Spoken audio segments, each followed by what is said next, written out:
Welcome, everyone. I'm Garfield Green, Student President for Arizona State University's chapter of Fellowship of Christian Athletes. On behalf of the Fellowship of Christian Athletes, it's my great pleasure to welcome everyone here to Neeb Hall on the campus of ASU in Tempe, Arizona, this Thursday evening, March 30th, 1995, for this special event. A debate on the question, is Jesus the Jewish Messiah, between two international spokesmen and scholars, Dr. Michael Brown and Dr. Emmanuel Schochet. Without any further delay, I would like to introduce the announcer for this evening's event, Mr. Scott Hinkle.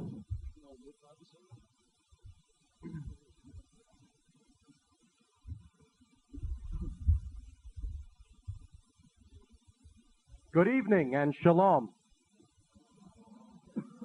Tonight's debate will focus on the two related questions: is Jesus the Jewish Messiah? And can a Jew believe in the New Testament and still remain true to historic Judaism? Arguing the affirmative position will be Dr. Michael L. Brown. Dr. Brown, a Jewish follower of Jesus from Gaithersburg, Maryland, is a biblical and Semitic scholar, as well as a published author with a PhD in Near Eastern languages and literature from New York University. His books, articles, and sermons have been translated into more than 10 languages. He has spoken throughout the world, taking a message of repentance and revival to Israel, the church, and the nations.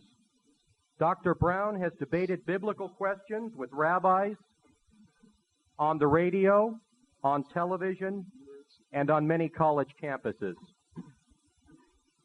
Arguing the negative position will be Dr. J. Emmanuel Schochet.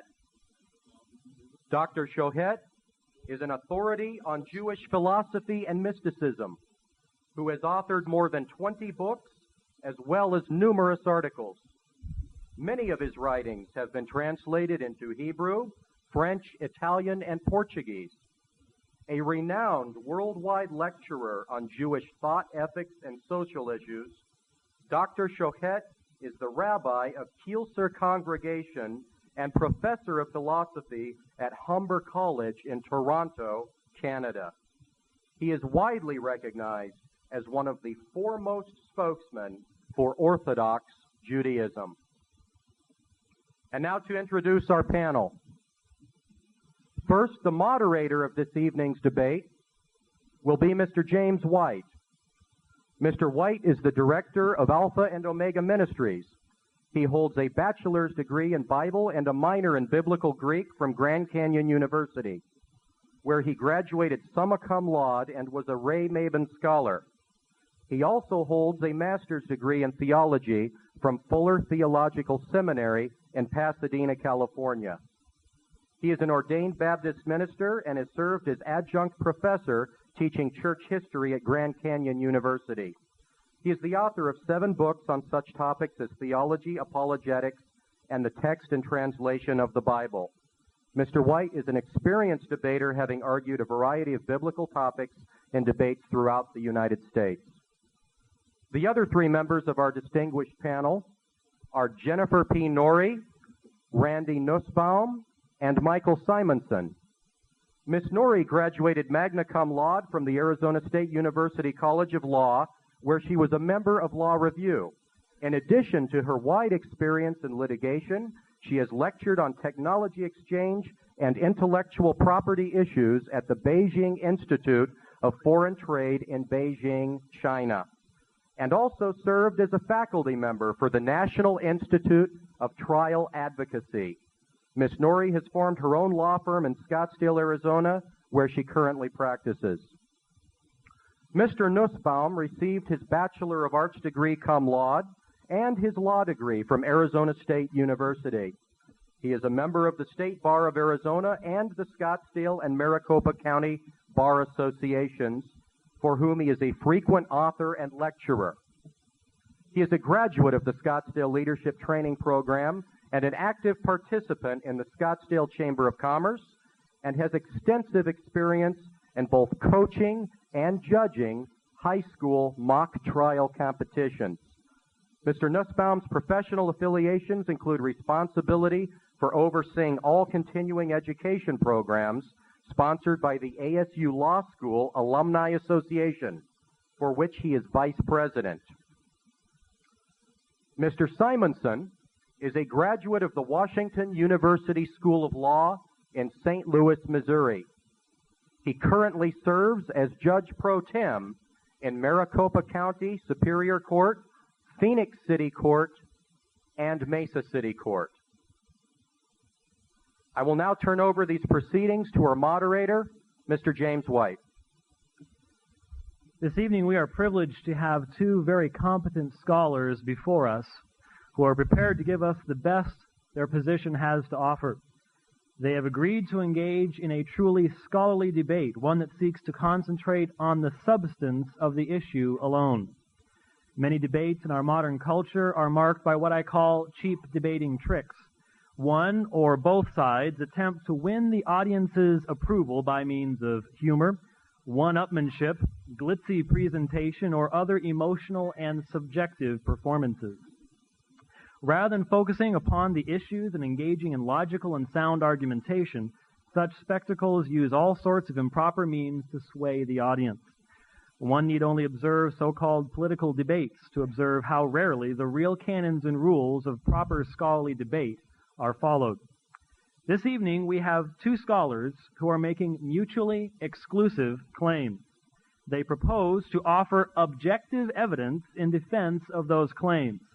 Such evidence would refer to proof or data that is normally accepted as carrying weight for both sides in the debate. Personal faith or belief, therefore, no matter how important to either debater, does not amount to proof and is therefore immaterial. To be more specific, Jews and Christians agree on the truth of the Jewish Bible, known as Tanakh to Jews and Old Testament to Christians. The Jewish Bible, therefore, is clearly sufficient proof or evidence for both sides in our debate this evening. Whatever goes beyond this biblical text cannot be accepted as a persuasive argument given in proof of a point. Quotations from the Jewish Talmud, Midrashim, and commentators are sacred, meaningful, and convincing for a believing Jew, but do not prove anything to a non-Jew or others who do not accept these sources as authoritative or binding. Likewise, quotations from the New Testament or Christian commentators are sacred, meaningful, and convincing for a believing Christian, but do not prove anything to a Jew or others who do not accept these sources as authoritative. A Jewish person, therefore, cannot argue in a debate, "I know this to be the true meaning of the Bible because the Talmud or Jewish tradition says so," nor can the Christian in turn argue, "I know this to be the true meaning of the Bible because the New Testament or Christian tradition says so." All and any claims or allegations this evening must have to follow self-evidently from the actual text that is acceptable to both parties, either because it is stated so explicitly or because it follows clearly by way of the rules of logical deduction. All this does not preclude either side quoting or citing whatever sources they wish, provided that the debaters and the audience understand what the criteria or standards for proof are. Our debate this evening will deal with the two fundamental questions dividing the two positions. Number one, is Jesus the Messiah promised in the prophecies of the Jewish Bible? And number two, is it possible for a Jew to remain faithful to historic Judaism and also accept or believe in the New Testament?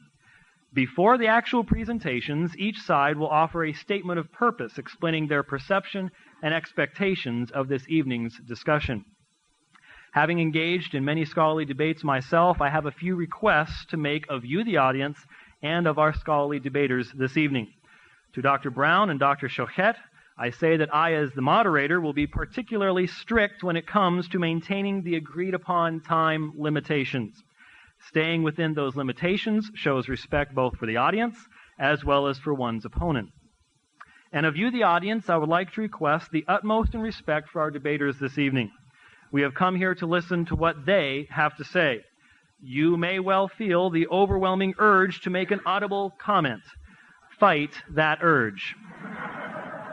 You may wish to express your wholehearted agreement with a particular speaker's point by clapping. Sit on your hands. You will have the opportunity of expressing your thanks to these men at the end of the debate. And further remember that any clapping or interruptions during the presentation only detracts from the ability of both speakers to do their very best. With that said, our format this evening, as you have in your handout, indicates the debaters will begin with a 4-minute opening statement. We have changed that to a 5-minute opening statement, beginning with Dr. Choquette. So, Dr. Choquette, the podium is yours for your 5-minute opening statement, sir. Good evening. I oppose in principle this type of debate because, first of all, halacha, Jewish law, disapproves of polemical debates. Okay, start again. I oppose in principle this type of debate because, first of all, halacha, Jewish law, disapproves of polemical debates about our faith, since A, it is basically a waste of time, B, another's religion is of no relevance to us, and C, debates may result in negative effects by unavoidably provoking the other side. Secondly, polemical debates have merit only where each side is completely open-minded and is prepared to accept the logical consequences, whatever they may be, even if that means to drop long-held cherished beliefs. In reality, that is, of course, mostly not the case, and debaters mostly seek to refute the other side and triumph over it, without regard to truth. For that matter, to suggest a debate to determine the truth about a most serious matter with strict time restraints of you speak 20 minutes, 5 minutes, 6 minutes, and the other side, and so forth, is rather an absurd tragicomedy. It's like telling a doctor you have 5 minutes for this part of the operation and 6 minutes for that part, regardless of what you may find in the patient. Thirdly, for Jews to debate missionary or evangelistic groups is especially offensive. To appear on the same stage to debate our individual beliefs creates a perception of two equal parties, two parallel religions, as it were. It appears to lend credibility or equal status to groups or individuals whose sole aim in life it is to deny and destroy authentic Judaism and to lead Jews astray. This we cannot do and never will do. We despise those who would destroy our souls, our spiritual reality, no less than we despise those who would destroy us physically. Their interest in debates is not one of pursuing truth, but hopefully to score points for their followers and prospective victims. I may sound harsh, but I'm committed to truth. I agreed to come here exclusively for an objective pursuit of truth, thus I have no choice but to be open and frank, as opposed to saying one thing and thinking or feeling another. Fourthly, most serious of all, there is an aspect of dishonesty in having a polemical debate in 1995 on Christian allegations about Judaism. There have been numerous such debates over the past 2,000 years with Christian theologians or Jewish apostates, generally forced upon us by the dominant Christian powers, mostly with the threat that if the Jews would lose the debate, their communities would be forced to convert, killed, or expelled. We had to weigh our words and arguments most carefully, so as not to offend the Christian authorities and suffer dire consequences.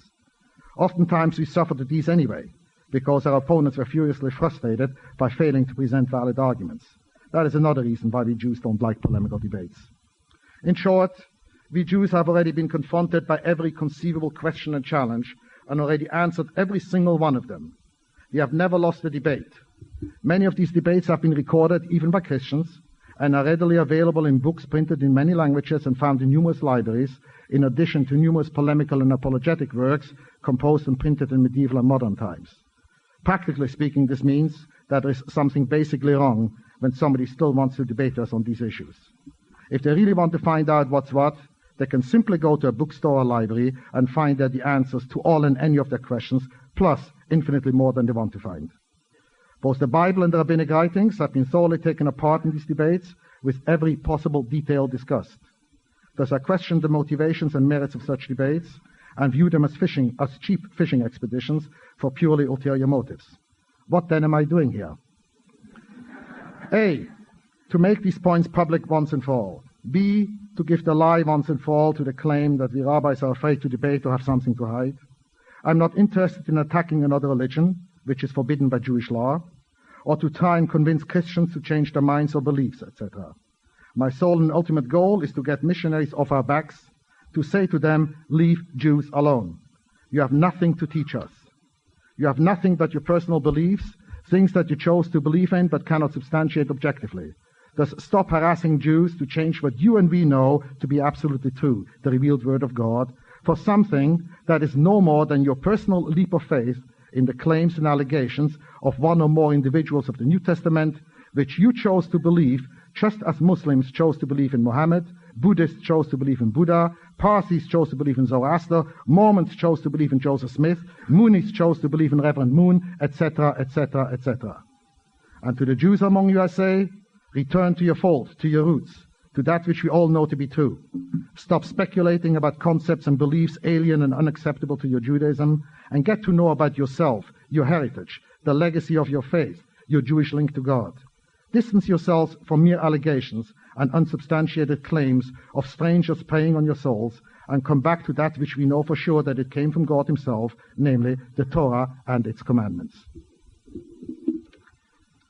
Thank you, Dr. Choquette. Dr. Brown, your 5-minute opening statement, sir.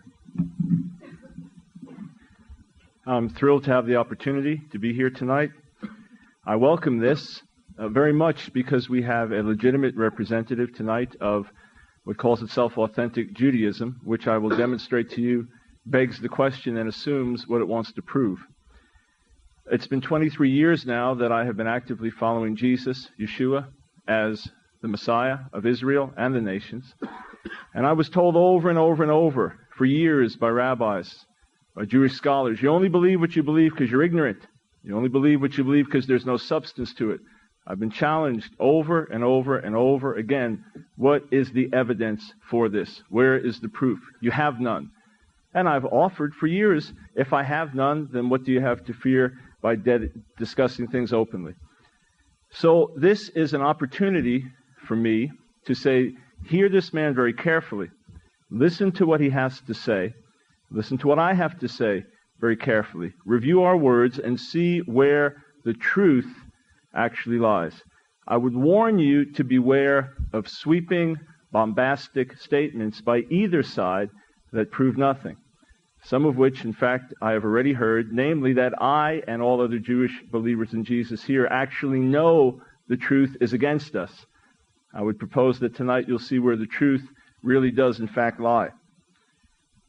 I personally heard on a videotape a challenge from Rabbi Schochet that he could not find anyone willing to debate him with a panel, guaranteeing that there would be logical discussion and deduction, and that he would even do it on live television. So I'm very happy to answer that challenge. And by the way, historically, the very first debates, according to Christian recording, we were told that we could check the records, say that the Messianic Jews decisively refuted their rabbinic opponents, according to Acts 18:28. Not only so, I've been involved in many debates. We were just told that no time ever has the rabbinic side ever lost.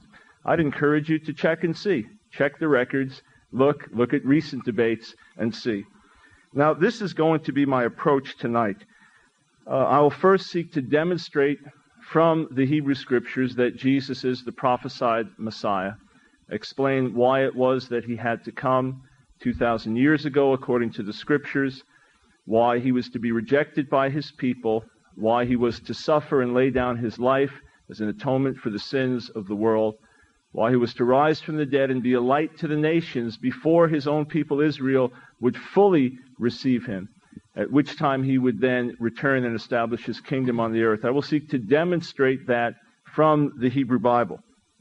I was told many times, as a new believer in Jesus, that the New Testament authors shot an arrow, and then they drew a bullseye around the arrow and said, look, Jesus hit the bullseye. He fulfilled the prophecies, when in fact he fulfilled none.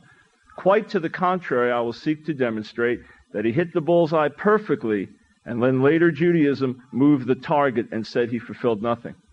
I'll do my best, time permitting, to refute all of the objections raised to Messianic prophecy by Rabbi Schochet.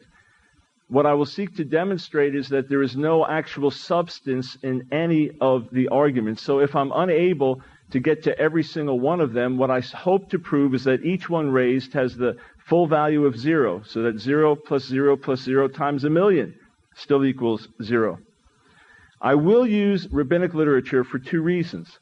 One, if I give you an interpretation of the Hebrew Bible and you say that's far-fetched, that's crazy, that's a later Christian view, if I can show you that this was also common in rabbinic circles, even among the rabbis, most all of whom rejected Jesus, then I can say this is not just some newfangled Christian view, but this is actually recognized as a legitimate reading of the text. As to the question of can a Jew believe in the New Testament and be true to historic Judaism, I will seek to demonstrate that it is the religion of the Talmud that is not faithful to the Bible. And thus I will seek to demonstrate the spirit and essence of rabbinic Judaism, and you can judge for yourselves whether it follows. I have actually seen much fruit from debates because people get provoked to study more, to think more, to search more, to sift more. I'm not expecting in a few minutes to change someone's life course, although anything is possible.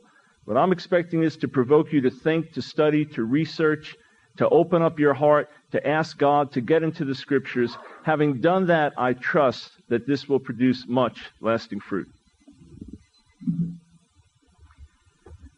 Thank you, Dr. Brown. We will now have a 20-minute position statement from Dr. Choquette. Let me mention that Dr. Choquette has the option of finishing a little early and transferring some of his time to his rebuttal period a little bit later. So if he does not use all the 20 minutes, that time will be transferred to his rebuttal period a little bit later on. So Dr. Choquette, your 20-minute position statement, sir. Before I start and the clock starts ticking, just one comment. Viewers' discretion advised. Meaning that since you all know this is a polemical debate, so obviously certain things will be said that may appear offensive to some, knowing nothing of that sort is intended. We have to just take things as they come and in context. So just want this to be realized. Where do I start this? Oh, that button here. Okay. There are 2 basic issues to deal with. Number 1, could Jesus be the Jewish Messiah promised in the Bible? 2, can one be a follower of both the Jewish faith and the Christian faith? Like a Hebrew Christian, Jewish Christian, Jews for Jesus, or whatever else they call themselves. The answers to both these questions are categorical no's. Why is it impossible for Jesus to be the Jewish Messiah? Mashiach, the Jewish Messiah, is a concept wholly and totally derived from and dependent on the Jewish Bible. For all and any information, one can depend only on the Tanakh, the Jewish Bible. To put it very briefly, there are 10 basic aspects read the biblical Mashiach and Messianic era. Number 1, Mashiach is a descendant of King David. He is obviously a human being. God has vouchsafed the divinely sanctioned rulership of the Jewish people, the throne of Israel, to David and his descendants forevermore. To be the legitimate successor to King David, therefore, Mashiach must be a direct descendant in paternal line, son after son. For the Torah restricts tribal affiliation and succession to paternal descendants only. Number 2, of Mashiach it is said in Isaiah, the Spirit of God will rest upon him, a spirit of wisdom and understanding, a spirit of counsel and might, a spirit of knowledge and of the fear of God. He shall be inspired with fear of God. Number 3, Mashiach will come after the children of Israel will sit solitary for many days without king and without prince and without sacrifice. Hosea chapter 3. Number 4, the Holy Temple in Jerusalem will be rebuilt to stand forevermore after Mashiach comes, as explained in the book of Ezekiel. Number 5, the exiles of Israel will be restored from all the corners of the world to the Holy Land, the land of Israel, as explained in numerous passages in the 5 books of Moses and practically every prophet. This restoration of Israel is unconditional and will happen even if the people should not wish to return, as explained in Ezekiel. Number 6, the whole earth, once Mashiach comes, will be filled with awareness, consciousness, knowledge, and perception of God and godliness. God's Spirit will be upon his people, endowing them all with the power of prophecy and vision. All mankind will worship God in unison. I leave out all the references. If necessary, I'll quote them later on simply to save time. Part of number 6 also includes that the Messianic era will be an end to evil and sin. 7. The Messiah will usher in a permanent era of universal peace and harmony, a veritable utopia throughout the world. Isaiah chapter 2, Micah chapter 4, Zechariah chapter 9. Even the animal kingdom will be affected, to the point that animals too will live in peace and harmony with one another. Number 8. The Messianic era will witness the eradication of disease, and all afflicted shall be healed. Isaiah 35. Death itself too shall cease. Isaiah 25. Number 9. In the final stage of the Messianic era, there will be a resurrection of the dead. Number 10. There will be marvelous prosperity with an abundance of every kind of produce. Now, not a single one, not one, of these prophecies applies to Jesus, both according to the well-known Jewish tradition, which rejects Jesus categorically, as well as according to the admission of the New Testament. For, number 1, according to the New Testament, he was not a paternal descendant of David. And in Judaism, as said, it is only the father who determines tribal affiliation and succession. The mother determines the religion, the faith of the child, but not the tribal affiliation, as stated explicitly in Numbers. Number 2, he did not come after Israel was without sacrifices, a holy temple, exiled to all corners of the world. Number 3, the earth has certainly not been filled with the knowledge and perception of God since he came. Nor does all mankind worship God in unison, nor is there an end to evil and sin and warfare, nor is there universal peace and harmony among men and animals, or an eradication of disease and the resurrection of the dead. In fact, the world has never seen so much warfare, bloodshed, suffering, confusion, inhumanity, etc., as since the coming of Jesus, and very much, if not most, unfortunately, in his name. The idea of a second coming is a sheer invention without any source whatsoever, and contradicts even the words of Jesus himself, who promised that the Messianic age and redemption would be in his generation. Matthew, repent, for the kingdom of heaven is at hand. There be some standing here which shall not taste of death till they see the Son of Man coming in his kingdom. The time is fulfilled, and the kingdom of God is at hand. This generation shall not pass till all these things be done. Little wonder then that his last words on the cross, according to John, were words of disappointment and resignation when he said, "It is finished," and bowed his head and gave up his spirit. According to Matthew 3, John the Baptist made the same prediction, and it's also found in Revelation, to show unto his servants things which must shortly come to pass, things which must shortly be done. Behold, I come quickly. The time is at hand. So obviously, it was not meant even by the New Testament in terms of a second coming. Number 4, Mashiach is supposed to be a man with the Spirit of God upon him, a spirit of knowledge and the fear of God. He shall be inspired with fear of God. Righteousness shall be the girdle of his loins. Unfortunately, Jesus did not live up to this, as according to the records of the New Testament and Jewish records, he was a contentious and witting transgressor and denier of God's laws and commandments and Jewish tradition. To wit, A, he condoned the capital offense of his disciples, violating the Sabbath, as recorded in Matthew chapter 12, and in fact publicly violated the Sabbath himself on several occasions, as recorded in Matthew chapter 12, Luke chapter 13, and Luke chapter 14. B, he denied and mocked the dietary laws of the Torah, as recorded in Matthew chapter 15 and Mark chapter 7. C, he violated and mocked the need for ritual washing of the hands, as recorded in Matthew chapter 15, Mark chapter 7, Luke chapter 11. D, he ignored the practice and laws of ordained fasts, as recorded in Matthew chapter 6, Mark chapter 2, Luke chapter 6. E, he opposed and mocked communal prayers, as recorded in Matthew chapter 6.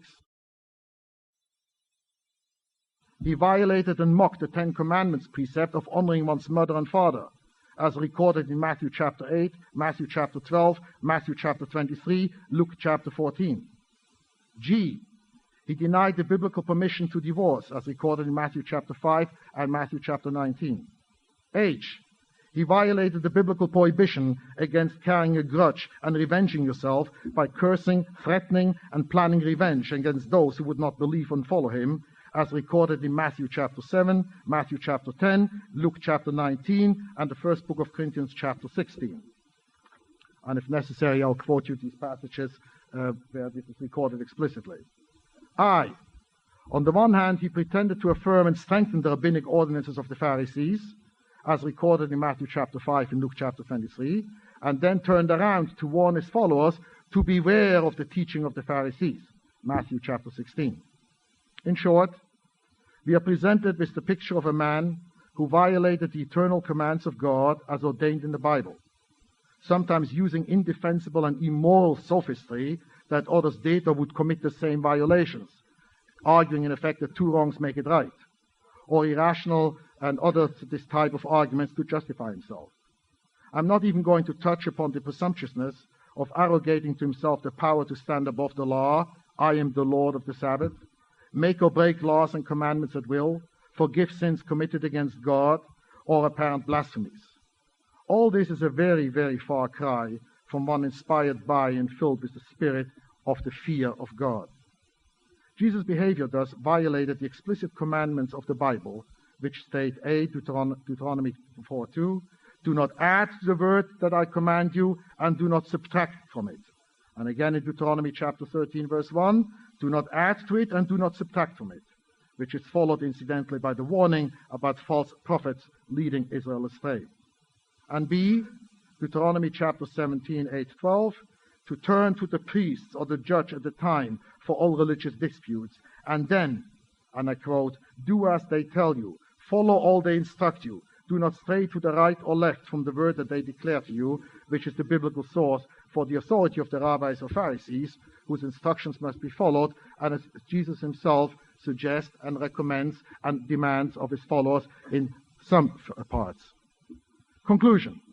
Jesus did not live up to a single criterion of Mashiach, the Messiah discussed in the prophecies of the Jewish prophets, addressed and promised to the Jewish people and recorded in the Jewish Bible. As for the second issue, whether a Jew can remain a member of the Jewish faith and also believe in Jesus and the New Testament, the biblical passages from Deuteronomy just cited, forbidding any changes in the Jewish Bible, adding or subtracting, let alone accepting someone as a prophet or more, who himself violated the biblical precepts, already answers this question with a categorical no. Moreover, Deuteronomy 4:35 states, you were shown the revelation of God at Sinai in order that you may know that the Lord is the God and there is none beside him. None, or the same word can also mean nothing beside him. Again, Deuteronomy 4:39, you are to know this day and take to your heart that the Lord is the God in the heaven above and on the earth below, there is none other. This clearly forbids ascribing any divinity or authority to anyone or anything besides God, lest one be guilty of idolatry. Moreover, just as only American authorities can determine American citizenship, and only French authorities can determine French citizenship, so only Jewish traditional authorities, the unbroken chain of the authorities of the Jewish faith, meaning the Pharisees or rabbis, can determine membership in the Jewish faith. There is no need to mention that these Jewish authorities have determined that one cannot be a member of the Jewish faith while also accepting Jesus or Muhammad or Buddha or Krishna or Zoroaster. Indeed, even the New Testament recognizes this fact and rejects the idea of retaining Jewish religious identity and Christianity. According to the New Testament, the Israel of old has been superseded by the new Israel, the new Jews, the new seed of Abraham, which are all the believers in Jesus. And I quote, for he is not a Jew who is one on the outside, nor a circumcision that which is on the outside in the flesh. But he is a Jew who is one on the inside, and circumcision is that of the heart in spirit and not by the written code. Romans. Not all out of Israel are Israel, neither because they are Abraham's seed are they all children. The children of the flesh are not the children of God, but the children of the promise are counted as the seed. Again, Romans. For there is no distinction between the Jew and the Greek. Those who are of faith, these are the sons of Abraham. As many as are of the works of the law, Jews, observing the Torah, are under a curse. There is neither Jew nor Greek, there is neither slave nor free man, there is neither male nor female, for you are all one in Jesus. If you are of Christ, You are really Abraham's seed, heirs according to the promise. Now in Jesus we came near, for he made the both one, meaning Jew and Gentile, and broke down the wall of partition, that he might create the two into one new man, in one body, through the stake. There is neither Greek nor Jew, circumcision nor uncircumcision, barbarian, Scythian, slave, freeman, and so forth. Then you have a typical diatribe of Paul, anti-Semitic I call it, where he starts denying even that the Jewish people are the true children of Abraham, the true heirs of Abraham. And he writes the following, this is incidentally from Galatians chapter 4. These are the two covenants, the one from Mount Sinai, which brings forth children for bondage, and which is Hagar, the bondmaid of Abraham. For this Hagar is Mount Sinai in Arabia, corresponding with the Jerusalem of today, and is in bondage with her children. But the Jerusalem which is above is free, and is the mother of us all. We, brothers, as Isaac was, are children belonging to the promise. Just as then the one born in the manner of the flesh persecuted the one according to the Spirit, meaning the son of Hagar persecuted Isaac, so also now. Nevertheless, what does Scripture say? Throw out the bondwoman and her son, for the son of the bondwoman shall not be heir with the son of the free woman. So then, brothers, we are not children of the bondwoman of the free. Meaning, in other words, that Jews are not the rightful descendants of Abraham, but those who believe in Jesus are. The very idea of Hebrew Christians as the Jews for Jesus, who would retain some Jewish religious identity, therefore, stands in direct contradiction to both Judaism as well as the New Testament. Indeed, the New Testament goes so far as to say that real Jews have nothing to gain from accepting Jesus. If you are circumcised, Christ shall profit you nothing. I bear witness to every man that is circumcised that he is a debtor to do the whole law. Galatians chapter 5. So if you had the misfortune that at 8 days old you are circumcised, forget about Jesus. He's not going to help you anything. Moreover, if you are circumcised, like it's just quoted, Christ shall avail you nothing. If righteousness is through the law, Christ really died for nothing. This man can no longer be righteous through the law. Though those who adhere to the law are heirs, the faith has been made void and the promise ineffective, because the law produces wrath. For all those as are of the works of the law are under a curse. Moreover, listen carefully. The law is not made, meaning the Torah, the laws, the commandments of the Bible, God's eternal commandments. The law is not made for the righteous man, but for the lawless and disobedient, for the ungodly and for sinners, for unholy and profane, for murderers of fathers and murderers of mothers, for manslayers, for fornicators, for men who lie with males, for kidnappers, for liars, for those who swear falsely, and any other thing that is contrary to sound teaching according to the glorious gospel, which was committed to my trust. First book of Timothy, chapter 1. Thus, even by New Testament standards, it makes no sense to speak of Jewish Christians, Hebrew Christians, Jews for Jesus, or whatever they like to call themselves now, Messianic Jews. These groups pretending to be Jewish and trying to fool themselves and others by observing certain Jewish laws, customs and practices, thus violate the New Testament passages which I just quoted, which declare categorically that, as said, that if righteousness is through the commandments, the observance of Jewish customs and practices, Christ really died for nothing. The execution of Jesus is the end of the law. It follows then that not only from Jewish tradition, but even according to the straightforward teaching of the New Testament, without interpreting, just reading what it says, not taking out of context, just the words as they are, the concept of Jewish Christians, Messianic Jews, Jews for Jesus, etc., makes as much sense as square circles, Jews for Zoroaster, kosher pigs, Christian Muslims, Christians for Krishna, and all other such oxymorons. Thank you. Sir. Well, I'm thrilled to hear so much of the New Testament quoted. Unfortunately, I would honestly say that was the greatest demonstration of verses taken out of context and misinterpreted in the shortest period of time that I've ever heard in my life. Now, we were just told nothing was taken out of context. Everything was quoted out of context, just pulled out. But I want to go very briefly and deal with the key things that were said as quickly as possible, remembering that as we refute them one by one, doesn't matter if 1,000 arguments were given, 0 plus 0 plus 0 equals 0. And then I seek to take the rest of the time to demonstrate our point. We were told that there are 10 characteristics of the Messiah according to the Jewish prophets. What we weren't told was that not one single passage quoted anywhere in the Hebrew Bible or referred to mentions Mashiach. In other words, this is interpretation telling you that these are messianic passages. How do we know that these alone are messianic passages? How do we know that these tell the whole story? Not a single one said Mashiach. Now, what we must do is go through the scriptures and see how the messianic idea developed, and then see what the prophets did speak of, and then see who fulfilled them. In terms of some of the specific objections, we were told, for example, that the Messiah was to be a descendant of David, and that tribal affiliation is determined paternally according to the Torah.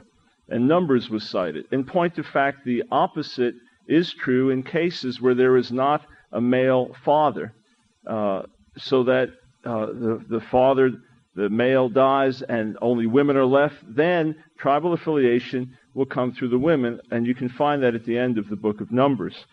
What do you do with the case that, according to rabbinic tradition and certain passages in Scripture, it's understood that Messiah could well be a pre-existent one, in other words, greater than just man?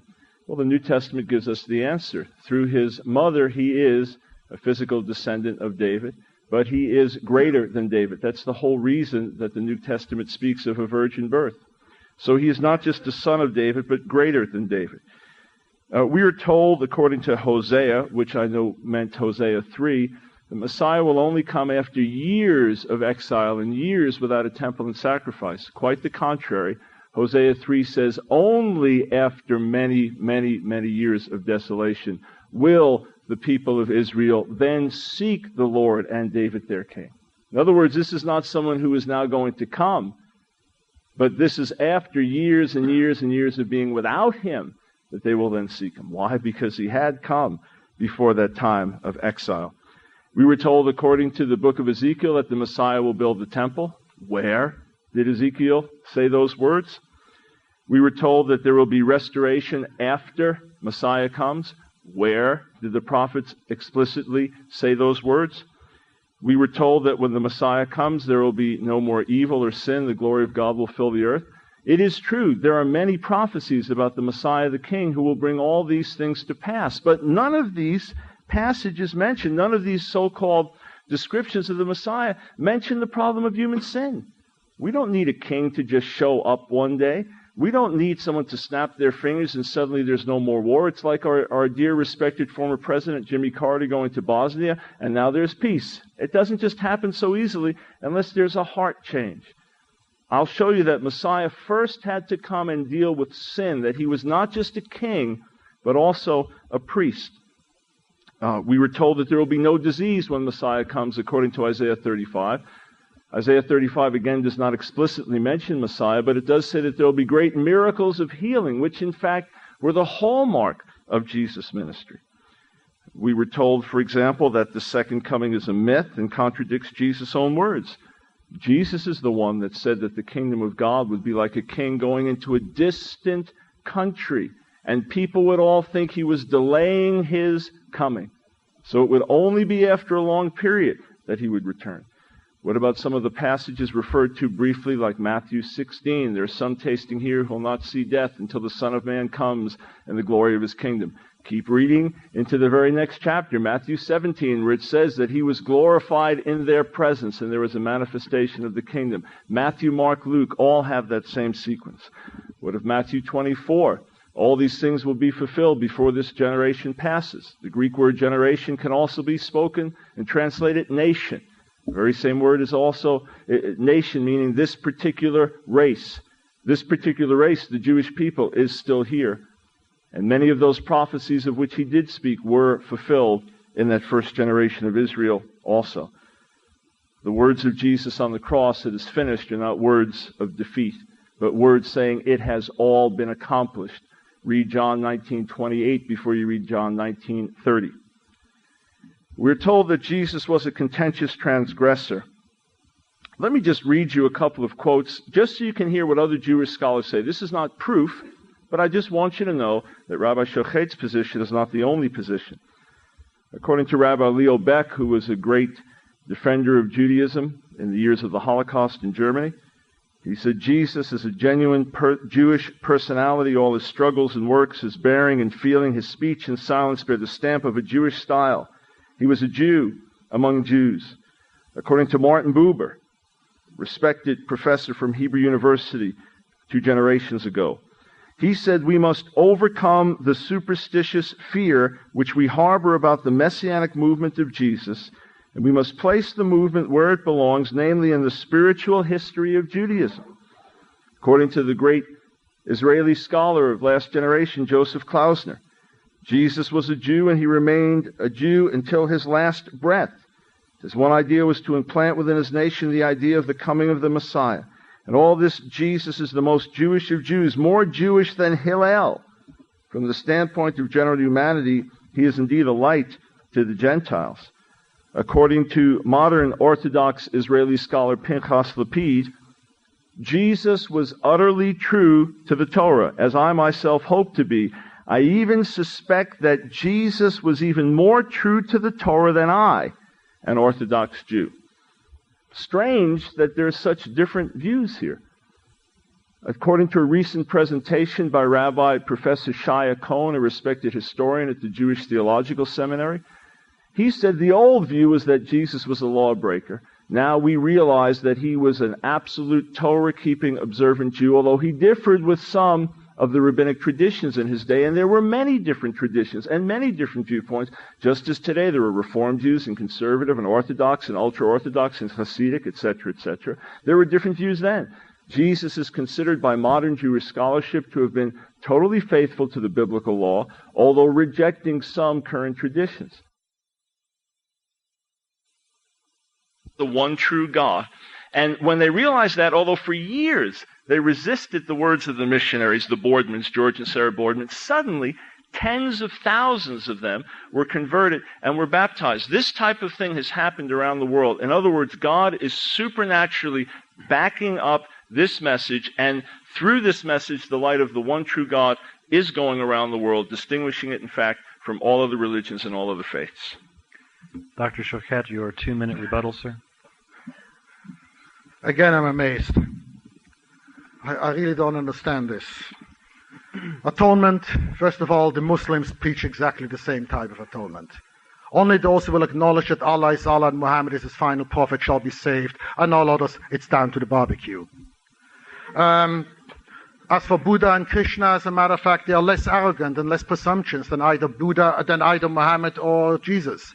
They never made such claims, at least in most of the Hindu and Buddhist traditions. They are dividing into a whole bunch of different religions. And they have an argument of something of all rivers lead to the same ocean. So to say that the only one who offers that, no, any religion that claims to be universal claims that they are the ones who offer the atonement. It's likewise that the Mohammedans, the Muslims, claim that they are the fulfillment of the Old Testament. The Christians, Jesus and the apostles came and said, God gave the Torah, first edition. Then came a revised edition called the New Testament, and that's it. Then came the Muslims, said nonsense. God came as a second edition, they accept Jesus, but then God came as a third edition, and the third edition is the final edition. Then, of course, comes Joseph Smith in the Book of the Mormons. Then, of course, you have all the others, etc., etc. Where's it going to end? Yes, the Christians came as the book to all the natives and so forth. They came as the book in one hand and the cross in the other. And they said, you better kiss this, or this kisses you. And that's how they became converted. And as for conversion, the Muslims converted just as many. As a matter of fact, the Muslim religion is the largest growing religion in the world, and there are at least as many as Muslims as there are Christians, especially if you don't even accept most Christians as being true Christians. As for the fruits of the beliefs in Jesus, look at the fruits. I know plenty of people who have been saved and taken out of the gutter from drugs and promiscuity by joining the Moonies, by joining Scientology, by joining Hare Krishna, by joining every cult that you can imagine. If you really believe in something, it will fix you up. Whether you believe in idolatry, you believe in nonsense, or you believe in yourself, it makes no difference. So therefore, I'm not impressed by the fruits of Jesus or Christianity. Dr. Brown? Well, I didn't expect to amaze you, but I'm pleased that I've been amazing you tonight. Is there the same kind of atonement in Islam? Absolutely not. I had the pleasure of studying Arabic and studying the Quran in Arabic. No, it does not offer atonement for sin through the shedding of blood. Islam claims to be the fulfillment of Hebrew Bible, New Covenant. It's true, except the Bible of the Quran is not the same Bible. It's greatly changed. The New Testament is greatly changed. The claim in the Quran is that the Jews and Christians corrupted the original text and they alone have the true one. Whereas what I'm talking about is getting the actual Hebrew Bible in translation or in the original Hebrew to people around the world who then worship the God of Israel. And in fact, there's one interesting thing, Hebrew Scriptures plus something, called rabbinic literature. Instead of one book, it's volume after volume after volume after volume. That doesn't leave the Hebrew Bible alone. It says you need our tradition too. Conversion through book and cross, no, no, no. There were aberrations, so-called Christians who persecuted. That is the exception to the universal rule around the world. Thank you, Dr. Brown. That's a very... How many time do you have? That was his 1 minute rebuttal. The closing statements or the questions are finished. We're going to closing statements. Sorry. We will now have 2 6 minutes, no new topics, so on and so forth, but to use their closing statements to wrap up the subject of the debate itself. Dr. Brown. Rabbi Choquette has said that every single debate that has ever been held between Jew and Christian has been won by Jews. Tonight, that couldn't be possible because we're both Jews. But we put that aside.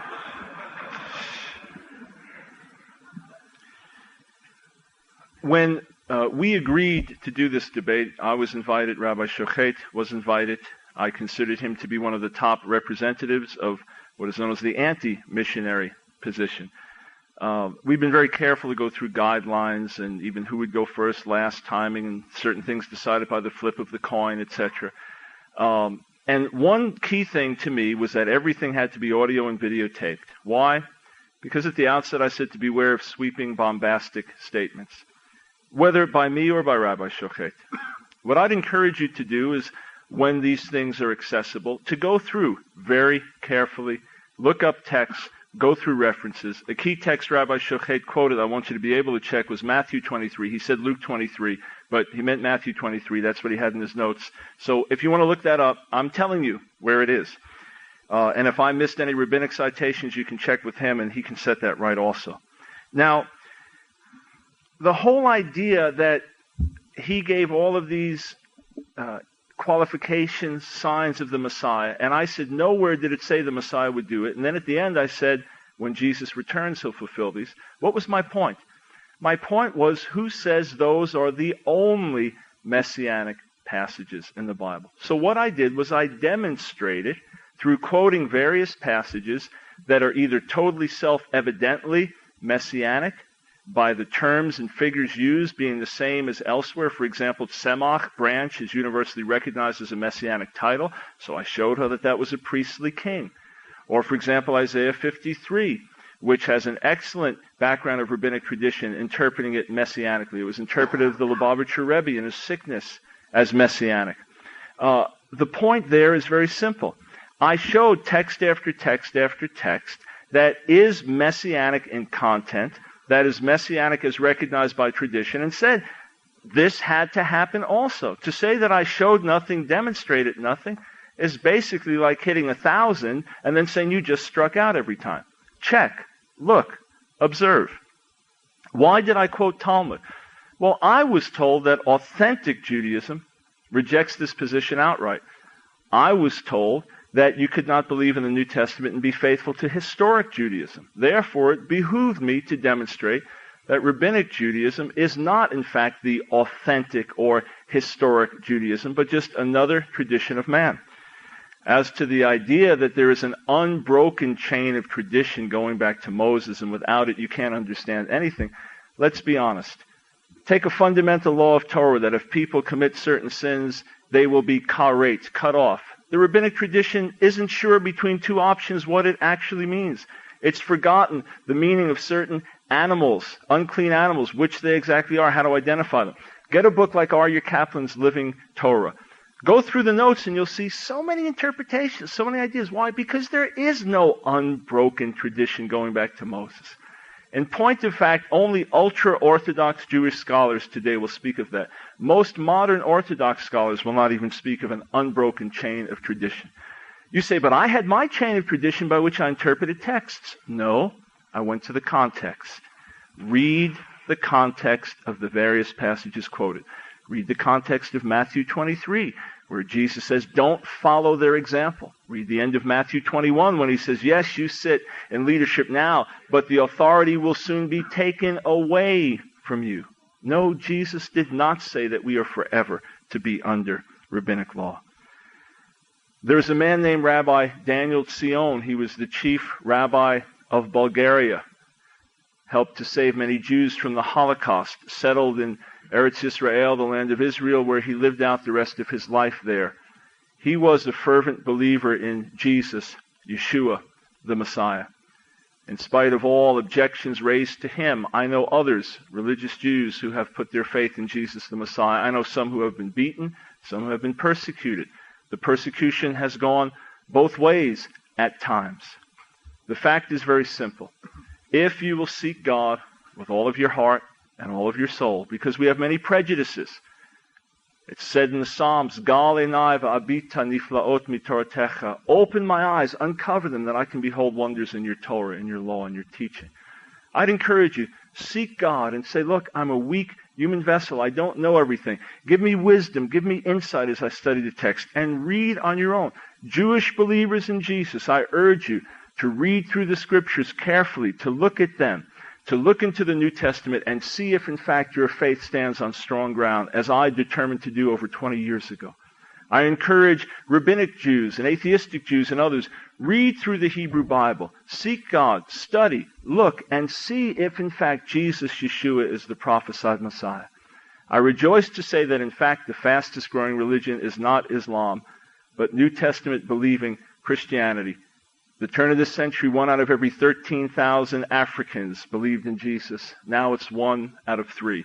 God is moving, not with a sword, not with outward coercion, but by His Spirit, through His Word, changing lives. Taste and see that the Lord is good. Blessed is the man who puts his trust in Him. Thank you. Thank you, Dr. Brown. Dr. Choquette, you have 6 minutes, sir, for your closing statement. Schochet amazed me again. Dr. Brown still misses the point. I'm prepared to accept every single passage in the Old Testament to be messianic. Even those that he didn't mention. Even those that nobody mentions. And I'll still say, even if they are, so what? What has that got to do with Jesus? You want to find similarities? Well, let me tell you, I am prepared to stand here in front of you tonight and tell you that every single passage that is referred to by Christians to refer to Jesus applies to me no less. That I have as many claims to be the Messiah as Jesus has any time. Plus more, that I have a paternal link to King David, which he doesn't have. Secondly, to say that modern Orthodox do not believe in an unbroken chain of tradition, that is sheer nonsense. A ludicrous lie. To say that there are Jews who have accepted Jesus, and he quotes even rabbis. Do you want me to quote how many priests and ministers and nuns and friars and who knows what else have dropped Christianity and became Jews or became Muslims or became Buddhists, etc., etc.? So what does that prove? That a person has a certain weakness or a person allowed himself to be persuaded by emotional arguments, etc., etc.? What kind of an argument is that? The onus of proof is still upon them, and so far they haven't proven a thing. Read carefully says, yes, read carefully by all means. I once dealt with a young man who got involved with Campus Crusade for Christ, became the main recruiter on the campus in San Diego. I spent a few hours with him, and at the end of it I told him one thing. Look, I'm not asking you to listen to my interpretations of what I say. Thing and one thing only. Go home tomorrow. Stay away from them, stay away from me, and stay away from the rabbis. Start reading the Old Testament, starting with Genesis 1:1. Don't look at Jewish interpretations, don't look at theirs. And then keep reading straight forward. And as you come to various passages, ask yourself, what does this mean? It took him 2 days to drop the whole thing. 2 days. Now back to my closing statement. I think I've clearly given you the reasons why historical Judaism rejects categorically any suggestion that the Christian Savior is or might be the Messiah. Or at least the Jewish Messiah.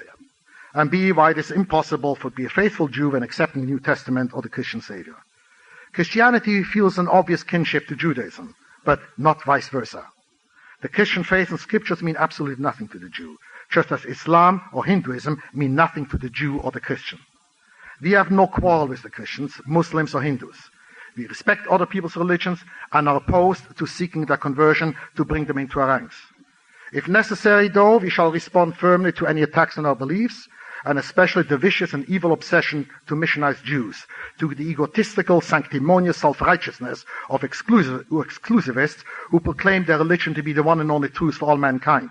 Yes, there is absolute truth, but it's not yours, it's not mine, it's God's. And that no man cometh unto God except by their way. As Coleridge said, he who begins by loving, he was a Christian, he who begins by loving Christianity better than truth will proceed by loving his own sect or church better than Christianity, and end in loving himself better than all. I couldn't have said it better. Our real concern is his missionary attempts to proselytize Jews. Mostly easy prey, totally ignorant of their own identity, young children, bedridden in hospitals, and at least one person here in this audience knows who and what I'm talking about. Defenseless elderly in nursing homes. Shmat, the conversion of a Jew to another faith, is to us worse than physical death. It is the brutal murder of a Jew's soul, cutting off his connection with God and salvation. Christians and devout believers of any religion should understand that, for they feel the same way about their own identity, their own children, brothers and sisters. They, no less than we, regard the leading astray of their children into alien cults or religions as the worst tragedy. So do not do unto others what you would not want others to do unto you. Leave Jews alone.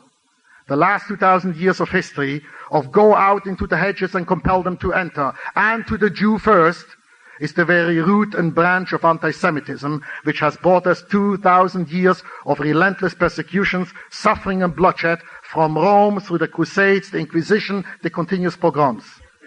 This mission to the Jews under all its guises, whether going by the name of the various churches, Hebrew Christians, Jews for Jesus, Messianic Jews, or what have you, is the very heart and soul of Nazism, which in our days resulted in the Holocaust of 6 million Jews. It is the fruit of a very, very bad tree. For a good tree brings forth good fruits, and only a bad tree brings forth bad fruits. In the words of Micah, for all the peoples, each man walks in the ways of his God, and as for us, we shall walk in the name of God, our God, forever and ever. I doubt very much whether anyone has been swayed by tonight's presentations or by any other debate of this kind. Most believing Christians are committed to their dogmas of faith, and no arguments, regardless of sound or logic, will persuade them otherwise. Torah Judaism, the historical Jewish tradition, is based on the absolute evidence of God's public appearance at Sinai, revealing himself to over 2 million Jews and verifying to them the unquestionable authenticity of Moses, historical proof passed on in documentary and oral tradition for over 3,500 years. Thus, it is logically impossible that a knowledgeable Jew can ever forgo that unbroken chain of tradition and historical record for the personal allegation and belief for anything or anyone who would want to change one jot or one tittle of that tradition by adding or subtracting anything. Thus, enough with all this nonsense. Let Jews be faithful Jews, even as Christians, Muslims, Buddhists or Hindus should be allowed to believe what they wish. I had some more, but time is up.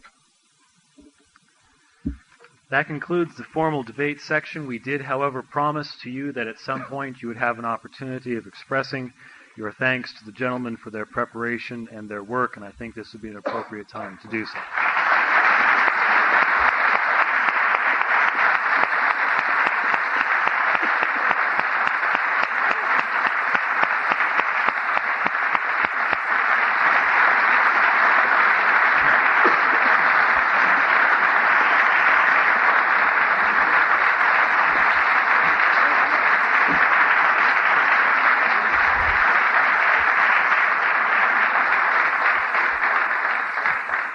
Mr. Hinkle now has some closing announcements for us. Thank you for your attendance at this evening's debate. It is our hope that it has been enlightening and thought-provoking for everyone present. We would like to briefly acknowledge the various persons and organizations that have worked together so hard to make this evening's debate a success. First, Mr. Garfield Green, and the Arizona State University chapter of the Fellowship of Christian Athletes, who are the sponsors of this event.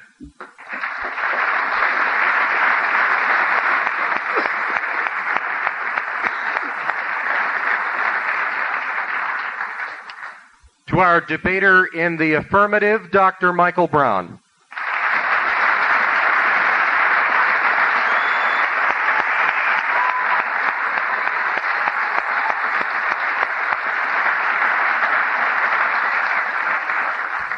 To our distinguished debater in the negative, Dr. Emmanuel Schochet.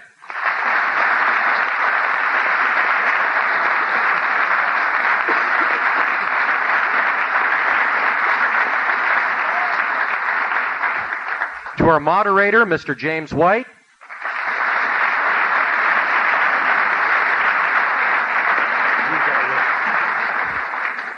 And to our panel members, Ms. Jennifer Norrie.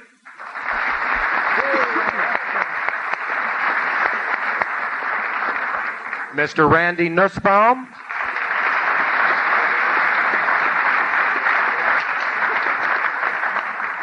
And Mr. Michael Simonson.